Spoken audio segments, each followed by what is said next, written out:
Bonjour et bienvenue. On va se pencher aujourd'hui sur un sujet qui, je pense, parle à beaucoup de monde. Pourquoi, autour d'une table de jeu, on trouve des profils aussi différents? On a tous en tête l'image de, disons, Julien, qui va transformer une simple partie en finale de Coupe du Monde. Et puis, à côté, il y a Sarah qui est là juste pour passer un bon moment. C'est vraiment la question au cœur de notre article publié ce matin, Chill ou Kill, la psychologie du joueur. On va voir que la réponse est un cocktail de trois choses, ce qu'on a en nous, ce qui nous entoure et le jeu lui-même. C'est exactement ça. Et si on commence par ce qu'on a en nous, notre article pointe d'abord la personnalité, évidemment. On s'est appuyé sur des modèles psychologiques connus comme les Big Five. En gros, ça analyse la personnalité sur 5 grands axes: l'ouverture, la conscience pro, ce genre de choses. Et ça nous a permis de dessiner un premier profil très clair. Le fameux killer. C'est lui, le killer. C'est souvent une personne extravertie, très consciencieuse. Pour ce profil, le jeu, c'est une arène. Il faut performer, prouver sa valeur. Chaque coup est calculé, tout est optimisé. C'est le défi qui le motive. D'accord, ça c'est pour le profil du compétiteur à fond.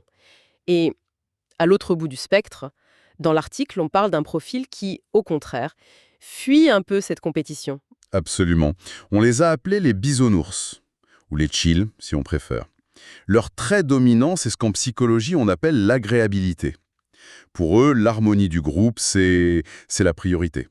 L'idée d'écraser un ami, même pour rire, ça crée un vrai malaise. Un beau geste collectif vaut plus qu'une victoire en solo. Et ça touche directement à la motivation, en fait. On voit bien la différence entre, d'un côté, le plaisir de réussir un beau coup, même si on perd, et de l'autre, ce besoin de voir son nom tout en haut du score. C'est ça.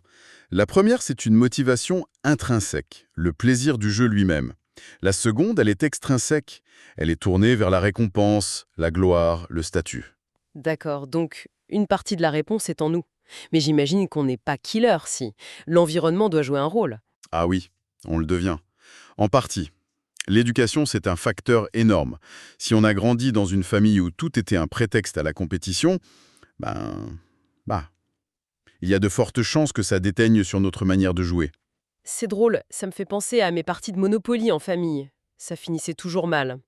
Et au-delà de la famille, est-ce que la culture, le pays où on vit, ça a un impact? Carrément. Dans nos sociétés occidentales, très individualistes, s'affirmer même dans le jeu, c'est plutôt bien vu. S'imposer, c'est une preuve de caractère. Mais dans des cultures plus collectivistes, en Asie par exemple, la priorité est ailleurs. Là-bas, si tu écrases tout le monde et que tu casses l'ambiance, c'est vraiment pas apprécié. C'est un point super important. Mais alors, si ce n'est ni notre personnalité, ni notre culture, est-ce que parfois le coupable, ce ne serait pas tout simplement le jeu? On a tendance à l'oublier, mais oui, souvent. La mécanique d'un jeu, elle nous impose un rôle. Si on sort un jeu d'affrontement direct, genre risque, la confrontation est inévitable. Ça révèle la bête qui est en nous, même chez le joueur le plus calme. Et j'imagine qu'à l'inverse, un jeu coopératif comme Pandémique change complètement la donne. Totalement.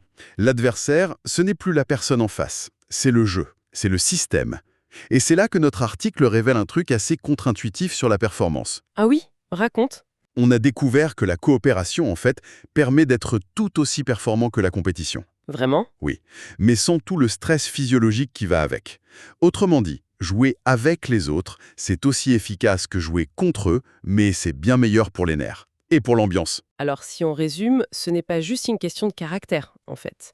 C'est un mélange de qui on est, d'où on vient, et du jeu qu'on pose sur la table. La compétitivité, du coup, c'est pas l'ennemi à abattre. Non, au contraire. Elle est même saine. Elle met du piment, elle nous pousse à nous dépasser, à lire les règles déjà. Le vrai danger, c'est quand notre estime de nous-mêmes dépend complètement du score final. Donc il faut un équilibre. Exactement. Le cocktail idéal sur une table, c'est un bon mélange. Il faut des killers pour le challenge et des chill pour que ça reste un plaisir partagé. Un équilibre à trouver. Voilà. Et ça nous amène à la pensée finale de notre article. Une question à méditer. La prochaine fois qu'une partie s'envenime un peu, il faudra se poser la question. Est-on là pour gagner à tout prix ou pour passer un bon moment ensemble?